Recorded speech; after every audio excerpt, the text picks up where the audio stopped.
Halo Sobat Investor, jumpa lagi di channel Investor Jelata. Kali ini saya akan membahas ya sektor bank ya, Bank BNI ya, yang baru saja merilis laporan keuangan akhir tahunnya ya, alias kuartal 4-nya, di mana cukup bagus ya, profitnya masih naik di tahun 2023 ini. Seberapa naik ya, terus bagaimana ya rasio dari net interest marginnya, lalu NPL Bank BNI, lalu potensi dividennya ya kira-kira berapa nih, kita prediksi lah ya, biar kita bisa menyiapkan dari awal ya untuk menentukan ya apakah akan mengejar dividen BNI atau tidak ya. Kalau yang udah punya dari dulu sih mungkin ya tenang-tenang aja lah, tinggal mengikuti arus aja gitu ya. Oke, sebelum kita mulai, seperti biasa saya ingin mempromosikan beberapa video yang sudah dibuat di channel Investor Jelata ya. Yang terbaru ini adalah prediksi dividen dari sektor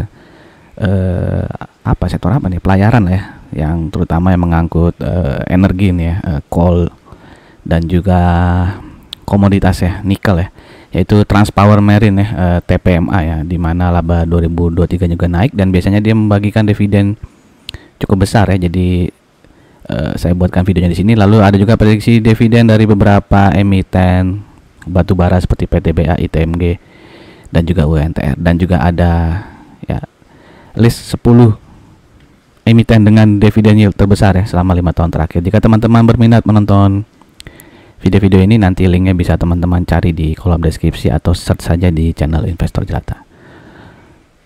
Oke, kita mulai ya. Bank BNI ini adalah bank BUMN pertama yang tercatat di BEI ya. Dan dia juga ya sesuai namanya, biasanya kan BNI 46 ya, berdiri di tahun 46, lalu sudah punya cabang di banyak negara ya, maksudnya bukan di Indonesia saja tapi juga ada di Hong Kong, Tokyo, New York, London, Osaka, Seoul, dan juga di Amsterdam ya. Ya, jadi mayoritas pemiliknya ya jelas ya negara Republik Indonesia ya, 60%, lalu sisanya publik itu di 39%-an, dan ada sedikit saham treasury ya, saham yang di buyback oleh BNI ya, sekitar 0,1%.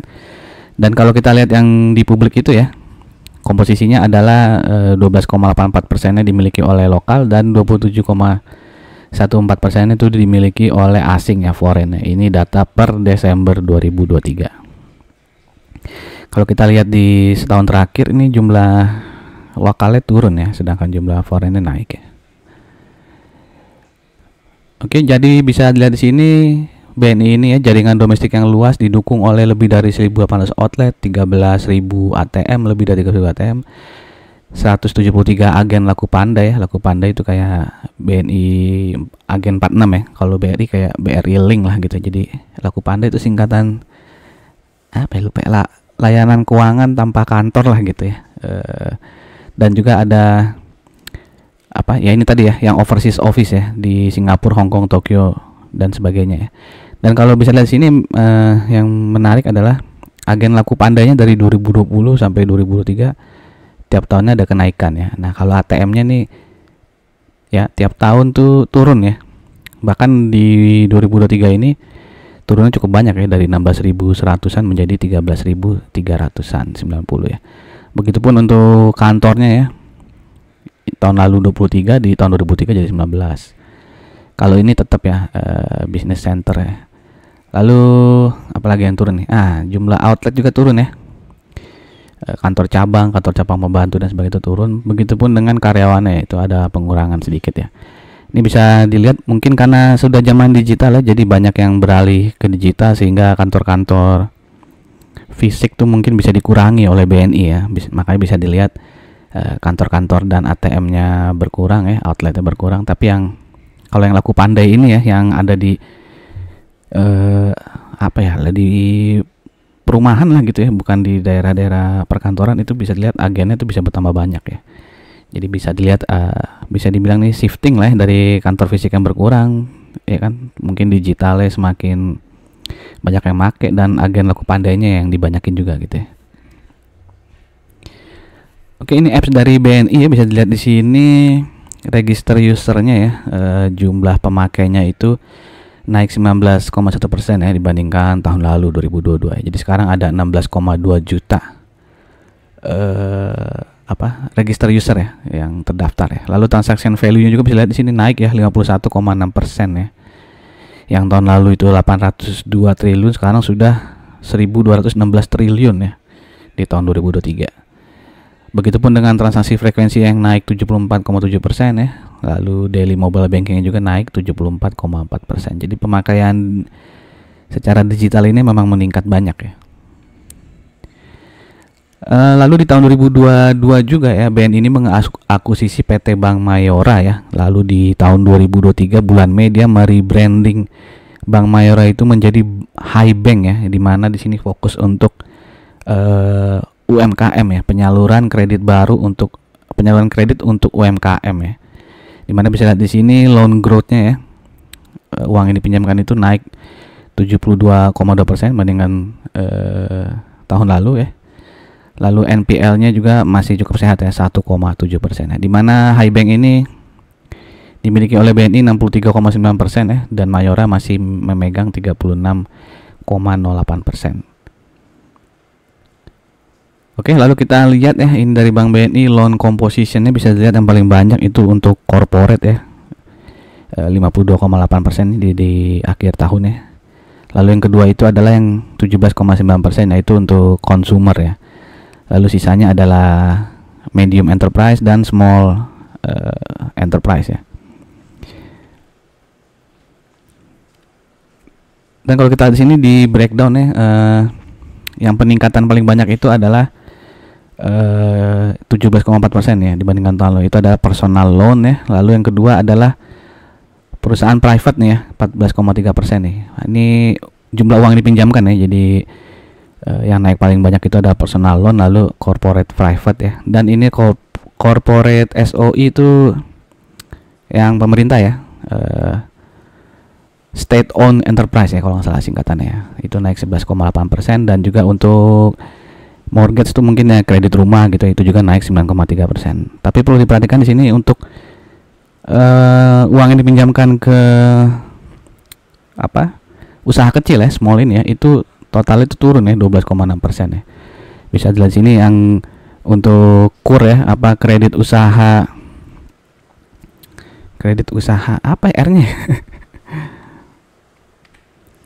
kredit usaha rakyat lah ya, tolong diralat kalau saya salah ya. Kredit usaha rakyatnya itu turun 16,3% ya. Dan juga yang untuk non KUR-nya ya, untuk usaha kecil tapi yang non kredit usaha rakyat itu juga turun 8,3%. Jadi bisa disimpulkan ya, untuk peminjaman terhadap perusahaan-perusahaan besar itu naik ya, tapi yang untuk small maupun yang medium tuh turun ya, terutama yang untuk small turun cukup banyak nih, 12,6% ya.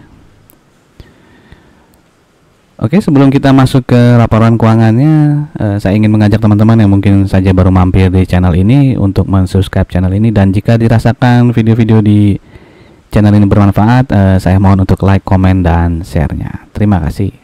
Kita lanjut lagi. Ya, ini net profit ya, laba bersih dari BNI sejak 2016 sampai dengan 2022 itu selalu terjadi kenaikan ya, kecuali ketika awal-awal pandemi itu turun jauh sekali ya, hanya menjadi 3,28 triliun ya, padahal sebelumnya 15 triliunan. Lalu mulai bangkit lagi 2021 dan 2022 itu naiknya cukup besar ya, 68% nih naiknya ya dibandingkan tahun 2021. Oke, untuk sampai kuartal 3 bisa dilihat di sini di tahun 2023 ini ya. Ya di sekitar 5 triliunan ya, sempat 5,2 lalu turun dikit jadi 5,08 triliun di kuartal 2. Lalu di kuartal 3 naik lagi menjadi 5,45 triliun ya. Nah, ini bisa dilihat kuartal 3 versus kuartal 2-nya ada kenaikan 7,29%. Nah, ini laporan keuangan full year-nya ya sampai dengan akhir tahun 2023. Kalau ditotalkan itu pendapatan bunganya naik 12,46%, lalu beban bunganya naik cukup banyak ya, 51,43%, sehingga dia pendapatan dari bunganya itu secara bersihnya itu turun 0,11% ya. Tapi tertolong oleh total pendapatan operasional lainnya ya. Bisa lihat di sini misalnya provisi dan komisi ya, terus laba dari entitas asosiasi anak usahanya itu naik 6,52%, sehingga total laba bersihnya itu bisa naik 14,2% ya. Dengan earning per share-nya bisa lihat di sini, ini kelihatan turun tapi sebenarnya Ini naik ya earning per share karena dia melakukan stock split ya di bulan Oktober ya kalau nggak salah ya, BNI stock split 1:2 ya, makanya ini terlihat turun karena ya jumlah saham beredarnya itu juga naik 2 kali lipat ya. Jadi ini sebenarnya naik ya earning per share ya. Oke, lalu kita lihat untuk rasio kasanya ya, CASA-nya ya, yaitu current account saving account adalah perbandingan jumlah giro dan tabungan dengan jumlah total dana pihak ketiga. Jadi kasa ini biasanya disebut dana murah ya. Jadi uang yang didapat dari Bank BNI karena ini ya, nasabahnya menabung ya, tapi nabungnya bukan deposito nih, nabung yang di tabungan reguler biasa ya, tabungan biasa kan itu bunganya lebih kecil ya dibandingkan deposito ya, makanya dibilang ini adalah dana murah ya. Nah itu jadi rasio jumlah giro dan tabungan dibagi semua jumlah dananya itu ya, di tahun ini sedikit turun ya, yang di tahun lalu 72,4%, sekarang 71,2. Jadi kasa ini kalau semakin besar semakin bagus ya, jadi ada sedikit penurunan dari rasio kasanya si BNI ini. Lalu untuk non performing loan ya, jadi yang NPL itu pinjaman yang macet ya, yang agak macet lah, tidak lancar pembayarannya ya. Itu di tahun 2023 ini turun ya 2,1 ya, tadinya kan 2,8 ya. Jadi NPL ini kalau semakin rendah ya semakin bagus. Lalu net interest margin itu bunga bersih yang digunakan untuk mengukur pembagian antara bunga pendapatan bank dan juga dan jumlah bunga yang diberikan kepada pihak pemberi jaminan ya. Jadi kalau NIM-nya makin besar itu makin bagus. Dan untuk BNI di tahun 2023 ini sedikit turun ya, di mana tahun lalu tuh NIM 4,8 sekarang menjadi 4,6 ya. Jadi ada penurunan sekitar 0,2% ya. Lalu ini jumlah uang yang dipinjamkan ya, itu dari Desember 2022 yang 646 triliun sekarang naik ya menjadi 671,4%. Lalu loan to deposit ratio-nya alias RDR-nya itu juga naik ya dari 84,2 ke 85,8. Jadi kalau LDR ini ya di antara berapa ya, antara 50 sampai 110% itu masih dibilang bagus ya, asal jangan melebihi 110% ya, atau jangan terlalu rendah juga ya. Kalau terlalu rendah berarti dia nerima duit dari nasabah tapi nggak disalurkan sebagai kredit gitu ya. Oke, lalu kita masuk ke rasio PER dari BNI ya. Kita lihat sejarah BNI di 5 tahun terakhir. Kalau dirata-ratakan itu PER-nya di 15,82 dan saat ini dia diperdagangkan di sekitar 9,6 ya. Jadi bisa dibilang under value ya berdasarkan histori PER BNI-nya sendiri ya. Untuk PBV dia sedikit di atas rata-rata ya. 5 tahun terakhir rata-rata di 1,14, saat ini dia di sekitar 1,35an ya. Nah kalau kita lihat dari rasionya ya, kita bandingkan dengan beberapa bank lain. Ini yang saya kasih tanda bintang itu laporan kuartal 4-nya belum keluar ya, jadi ini masih memakai kuartal 3 yang disetahunkan ya. Dimana bisa lihat di sini BNI earning per share 566,65 ya. Jadi yang paling besar nih saya salah ya. Harusnya highlight kuningnya itu di BNI ya, karena BNI lebih besar dibandingkan BMRI. Lalu untuk PER-nya 9,57 ya. Di antara bank BUMN lainnya nih ya, itu dia yang paling rendah ya BNI ya, karena kita lihat di sini BMRI itu 11,18 dan BRI di 13,87 ya. Dimana yang paling rendah PR-nya itu adalah BNGA ya. Lalu untuk PBV juga nih BNI masih jauh lebih murah ya dibandingkan Mandiri maupun BRI ya. Ya jadi 1,29 versus 2 komaan ya. Untuk ROE ya, ROE-nya BNI kalah dibandingkan Bank Mandiri maupun BRI ya. Dimana yang paling besar di sini adalah BCA. Untuk DER ya bisa lihat ya, mirip lah dengan Bank Mandiri ya, tapi DER-nya BRI ini yang paling kecil ya di antara bank-bank BUMN. Tapi ini DER dari bank kalau besar gini ya biasa ya, karena memang dia menerima uang deh dari nasabah gitu ya. Lalu ini untuk harganya, karena ada yang request salah satu penonton channel Investor Jelata ya, penonton setia sih kayaknya, dia request ditambahkan harga saham. Jadi ini harga saham di penutupan hari Jumat kemarin ya. Jumat tuh tanggal berapa ya? 26 ya. 26 Januari ya. Ya bisa lihat di sini harganya. Lalu kita lihat rata-rata subsektor bank ya, di mana PBV-nya itu rata-ratanya 1,6, sehingga PBV dari BNI itu cukup jauh di bawah rata-rata subsektor bank ya. Lalu untuk PR-nya tuh di 17,45. Jadi BNI juga terlihat jauh lebih murah ya kalau dilihat rata-rata sektor bank yang dimana PR 17,45. Jadi kalau dilihat di sini ya, secara PBV memang Danamon yang paling kecil ya, jadi terlihat paling murah, tapi bisa teman-teman lihat sini PR-nya lagi. ROE-nya juga dia yang paling kecil ya, 6,88% saja. Jadi wajar saja kalau dia ya mungkin dihargai lebih murah lah ya oleh orang-orang ya. Karena ROE-nya juga yang paling kecil di antara 6 bank lainnya. Oke, kita lihat chart dari BNI ya. Bisa lihat sini BNI ini minggu lalu ya mencetak all time high-nya ya. Ini di berapa nih ya? 5.750 ya kalau nggak salah ya. Jadi ini rekor tertingginya, tapi setelah itu dia ya biasalah kalau all time high mungkin ada yang udah naik nih, kita ambil take profit ya, makanya dia mungkin turun lagi ya. Dan kalau kita lihat di sini ya, dimana support 5.425-nya ini sempat ditembus ya di hari Kamis kemarin ya, kalau nggak salah ini closingnya di 5.400 mungkin ya. Tapi di hari Jumat kemarin dia sempat turun, tapi dia akhirnya naik lagi nih bentuk hammer ya candlesticknya, dan dia closing pas di support ya di 5.425 ya. Kita lihat saja besok apakah dia bisa mulai naik lagi ya, atau dia akan lanjut turun ya. Support berikutnya di sekitar 5.050 sampai dengan 5.125 gitu ya. Tapi yang menariknya dari bank BNI ya maupun bank misalnya BRI, BCA ya, setelah dia bagi dividen tuh dia ini ya selalu naik lagi nih ya. Misalnya di sini ya bagi dividen ya sempat turun tapi akhirnya naik lagi. Di sini juga bagi dividen ya sempat turun dikit tapi dia naik lagi ya. Terakhir di sini dividen tahun lalu ya turun terus tapi naik lagi ya, walaupun cukup lama sih sampai bulan September Oktober ya, dia baru closing lagi di atas ketika sebelum bagi dividen ya. Nah ini tadi di Oktober dia stock split ya. Nah kalau berdasarkan EMA-nya ya bisa lihat di sini dia ya karena secara short term dia downtrend ya.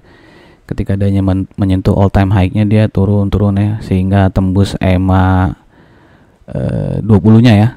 Tapi dia masih di atas EMA 50-nya. Jadi secara short term itu bisa dibilang downtrend, tapi secara long term-nya dia masih uptrend ya.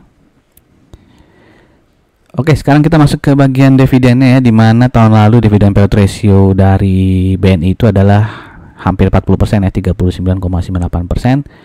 Secara rupiah itu 196,39 rupiah. Dan biasanya dibagi dividen di bulan antara Maret sampai dengan Mei ya.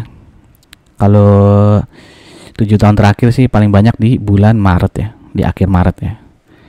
Nah, earning per share-nya BNI itu adalah di 561 rupiah. Jika dividen payout ratio-nya sama seperti tahun lalu ya, saya buletin aja 40%, maka potensial dividennya adalah 224,4 rupiah. Kalau kita menggunakan harga penutupan di hari Jumat kemarin berapa tadi? 542,5 rupiah, 542,5 ya. Sehingga dividen yield-nya potensialnya sekitar 4,13%. Jadi ya sama seperti bunga deposito lah ya, di bawah sedikit lah ya, 4,25% kan ya bunga deposito yang dijamin oleh LPS. Nah ini potensial dividen BNI yang 4,13 ya. Nah kalau dividen payout ratio-nya lebih rendah ya, karena dia pernah juga nih beberapa kali dividen payout ratio-nya hanya 25%. Jadi kalau kita misalkan dividen payout ratio-nya 25%, maka dividennya hanya 140,25%, sehingga potensi dividen yield-nya adalah 2,58%. Tapi yang seperti tadi saya jelaskan ya, bank BNI ini ya maupun bank-bank besar lain ya seperti BMRI, BBCA dan BMRI ya, setelah bagi dividen ya mungkin dia akan turun ya beberapa bulan gitu, tapi akhirnya nanti dia naik lagi gitu ya. Minimal itu berdasarkan historis 3-4 tahun ke belakang gitu ya. Walaupun masa depan gak ada yang tahu ya, siapa tahu ya amit-amit ya jangan terjadi krisis ekonomi gitu ya. Kalau krisis ekonomi ya semua saham juga turun dalam gitu ya. Tapi intinya adalah walaupun dividennya kecil ya, tapi dari capital gainnya juga sangat berpotensi menguntungkan para pemilik ya saham BNI gitu. Jadi ya silakan saja di hitung-hitung lagi ya keuntungan dari dividennya ya sekitar antara 2,5 sampai 4 komaan lah gitu ya potensi dividennya. Tapi dari capital gainnya bisa teman-teman hitung sendiri ya per tahunnya berapa sih kira-kira ya. Tinggal dilihat aja dari histori harga BNI sendiri. Nah itu saja informasi dari saya. Jika teman-teman punya pendapat silakan bebas untuk menuliskan di kolom komentar ya. Saya tunggu komen-komen dari teman-teman. Sampai jumpa lagi di video-video berikutnya. Salam jelata.